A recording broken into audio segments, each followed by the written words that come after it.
In your morning medical news, the Biden administration has invoked the wartime powers of the Defense Production Act to help the nation's shortage of critical IV fluids. Operations at Baxter International's production site in North Carolina were severely affected by Hurricane Helene, like we've been reporting, and that happened last month. Now, there are still significant restrictions on the amount of supplies that can be ordered. That includes dialysis solutions for patients with kidney failure.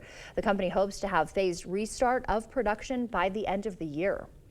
Attention deficit hyperactivity disorder, or ADHD, affects about 15.5 million adults. But now, a new survey suggests the condition may be more common than previously thought. Christian Benavides has more. For years, Allison Burke had trouble focusing and acting impulsive, but it wasn't until her daughter was diagnosed with attention deficit hyperactivity disorder, or ADHD, that she realized she might have it too.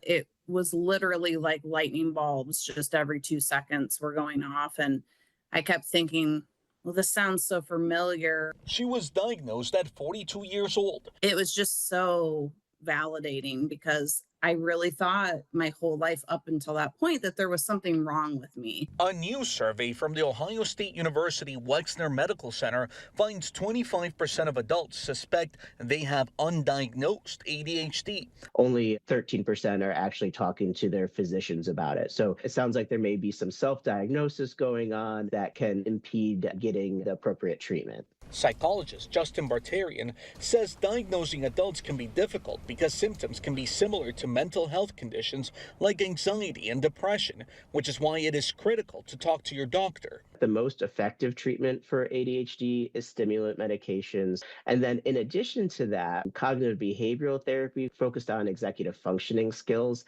such as time management, planning, organization. Allison says it's not perfect, but tools like medication and to-do lists are helping her. The quietness of my mind has helped me to not be spinning my gears all the time as much. And it's kind of allowed a space for me to feel more confident in tackling things. Allison hopes sharing her story reduces the stigma around the disorder.